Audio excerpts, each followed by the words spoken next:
নমস্কার বন্ধুরা, তোমরা সবাই কেমন আছো? আশা করি সবাই ভালো আছো। আমিও খুব ভালো আছি। সবাইকে শুভ সন্ধ্যা। আজকের ব্লগটা আমি এখন থেকেই শুরু করছি। যেহেতু শাড়ি পরেছি, নিশ্চয়ই তোমরা বুঝতে পারছো, নিশ্চয়ই কোনো একটা স্পেশাল কিছু আছে। হ্যাঁ, আজকে আমাদের এখানে পুজো, কালী পুজো। আর এখানে কালী পুজো বছরে 3বার হয় মন্দিরটায়। আর এখানটায় সাকরাত জাগ্রত মা খুবই জাগ্রত। এখানে যে যা মানত করে সবই পূর্ণ হয়, আর যে যা করেছে সবারই হয়েছে। আমি এসে শুনেছি, কিন্তু খুবই জাগ্রত মা, আমি তো জানি, কারণ আমি তো পুজো করছি। আর মায়ের মুখটা দেখলেই মনে হয় যেন সাক্ষাৎ মায়ের সামনে দাঁড়িয়ে আছি। তো আর এত সুন্দর একটা মুহূর্ত তোমাদের কাছে শেয়ার না করে তো পারি না, তোমাদের কাছে সবই আমি শেয়ার করি। তো আজখন যাচ্ছি হচ্ছে পুজো করতে। আর এখানে নিয়ম আছে, কী কী নিয়ম আছে সবই তোমাদের কাছে শেয়ার করবো। তার ভিডিওটা শুরু করার আগে, ভিডিওটা দেখার আগে তোমরা প্লিজ আমার চ্যানেলটিকে এখনও যারা সাবস্ক্রাইব করোনি তারা প্লিজ আমার চ্যানেলটিকে সাবস্ক্রাইব করে আমার পাশে থেকো। আর যারা সাবস্ক্রাইব করেছে তাদের তো অনেক অনেক ধন্যবাদ। শাড়ি পরে কেমন লাগছে আমাকে? মোটি লাগছে মনে হচ্ছে, কিন্তু আমার মনে হচ্ছে গালটাল বসে গেছে, সারাদিন উপোস। ওই জন্য আজকেও কিছু খাওয়া যাবে না। আর সেই কালকে আবার গিয়ে পুজো করে তারপরে আর আমাদের এবার বছর আমাদের পাঠাবলি পড়েছে। আমার কাকা শ্বশুর, জ্যাঠা শ্বশুর, আমার শ্বশুর, 3 ভাইয়ের আছে। আর আমাদের এবছর পাঠাবলি আছে। এবার ওই পাঠাবলিটা হবে, তারপরে সবাই উপোস ভাঙবে রাত্রে। তো চলো দেখা যাক। তো এই যে দেখতে পাচ্ছ, আমরা মন্দিরে পৌঁছে গেছি। এখনও বেদিতে তোলা হয়নি মাকে, এই যে বাইরেতেই আছে, যেহেতু এখনও ওনাকে সাজানো হয়নি, পুরো সিঙ্গার করা হয়নি ওই জন্য। আর এখানে নিয়মটা হচ্ছে সবাই দিনের বেলায় মেয়ে ছেলেরা পুজোটা দিয়ে চলে যায়, তারপরে সকালবেলায় এসে অঞ্জলিটা দেয়। এই যে দেখতেই পাচ্ছ, ওই জন্য আমরাও দিয়ে গেলাম। আর রাত্রে তো আর আসতে পারবো না। আর ওই যে দেখেছো তো, পাঠাপুলি হয় ওই যে ওখানে। আর হচ্ছে সবজি টবজি কাটা হচ্ছে, রাত্রে খিচুড়ি প্রসাদ হবে। আর যে পাঠাপুলি। গুড মর্নিং অল ফ্রেন্ড, চলে এসেছি আবার। দেখো, কালকের ভিডিওটার মধ্যেই তোমাদের এই ভিডিওটা শেয়ার করে দিলাম, কারণ বেশি তো করতে পারিনি। ওই জন্য এই যে সকালে স্নান টান করে ঘরের পুজো হয়ে গেছে, তারপরে সকালে আবার মন্দিরে যাব পুজো করতে। কারণ এখানে কালকে তো বললাম ব্লগেই যে পুজোর দিন এখানে কোনো মেয়ে ছেলে অঞ্জলি দেয় না, পরের দিন দেয়। ওই জন্য আমিও যাচ্ছি, কারণ উপোস করেছে, অঞ্জলি তো দিতেই হবে। আর তোমাদের দাদাভাই উঠে স্নান করতে গেছে, ও বেরোলেই যাবো। আর আমি এইদিকে তাড়াতাড়ি গুছিয়ে নিচ্ছি, মন্দিরে গেলেই দেখতে পারবে তোমরা সবাই। তাই বলছি, ভিডিওটা স্কিপ করো না, পুরোটা দেখো সবাই।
তো আমার অঞ্জলি দেওয়া হয়ে গেছে।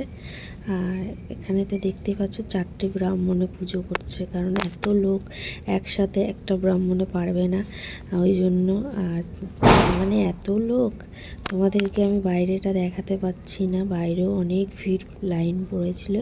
আর সকালে আরও ভিড় ছিল, কারণ ভোরবেলার থেকে পুজোটা হচ্ছে, সারা রাত পুজো হয়েছে। আর সকালবেলায় সব মানে পাড়ার বাইরের সব অনেক দূর দূর থেকে লোক আসে পুজো করতে। আর এই সাঁকড়ার মা খুবই জাগ্রত, মানে এই মায়ের একটা মহিমাই আলাদা, কাউকে ইনি খালি হাতে ফেরান না। যে যা মানত করে, যা সবার মনের আশা পূর্ণ করে। আমি এসে যেটা শুনেছি, কিন্তু আমারও হয়েছে। আরে আমি সবাই বলে এখানে নাকি নিজেদের গায়ের কারোর কোনো উপকার করে না, কিন্তু আমি পেয়েছি, কি মিথ্যা কথা কেন বলবো, সবাইয়েরই পেয়েছে। তারপরে পুরো মন্দিরটা ঘুরে তোমাদেরকে দেখাচ্ছি, দেখো। আর এদিকে বজরংবলীর মূর্তি আছে, ওইদিকে ভোলে বাবার আছে। সবটাই তো তোমাদের এর আগে যারা আমার ব্লগগুলো দেখেছো তারা নিশ্চয়ই দেখেছো। আর দেখো কত পাঠাবলি হয়েছে, সকাল অবধিও পাঠাবলি হয়েছে, মানে যাদের যাদের মানসিক ছিল পাঠাবলি তারা দিয়েছে। দেখো কি দারুণ লাগছে। এই যে পুজো করে চলে এসেছি। কালকে তো প্রসাদ দিয়ে চলে এসেছিলাম, কারণ কালকে এখানে পুজো করতে নেই মেয়ে ছেলেদের, ওই জন্য আজকে সবাই দেখলে তো কত ভিড়। আজকে সবাই পুজো করে উপোসটা ভাঙলো, চোখ মুখের কী অবস্থা। আর আমাদের কালকে পাঠা পড়েছিল, পাঠা বলি আজকে পাঠার মাংস আর লাউ, আর কি কি হবে দেখা যাক, বাবা করেছে। আর আমি পাঠার মাংস খাই না, ঠাকুর পাপ না দেয়, আমার ভালো লাগে না কেন কি জানি। সবাই তো সব কিছু খায় না বলো, মানে সবার ভাগে ভাগে করেছে, মানে কাকা শ্বশুর, জ্যাঠা শ্বশুর, আরও কারা কারা অনেকে আসছিল, মানে আমাদের ফ্যামিলি যারা যারা আছে সবাইকে তো দিতে হয়েছে প্রসাদ এখানে।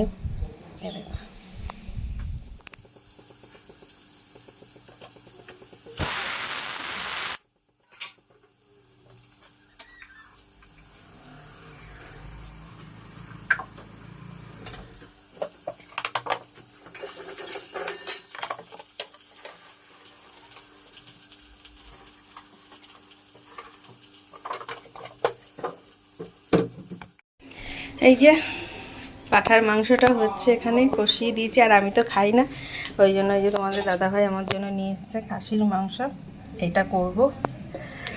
এই দেখো রান্না বান্না কমপ্লিট, এই যে জামাই সেবা হচ্ছে, চাটনি, লাউ ভুটি, আর এই যে মাংস। যাই জামাই এসে। তো আশা করি আমার ভিডিওটা তোমাদের ভালো লেগেছে। ভালো লাগলে একটা লাইক করো, কমেন্ট করো, আর চ্যানেলটিকে সাবস্ক্রাইব করো।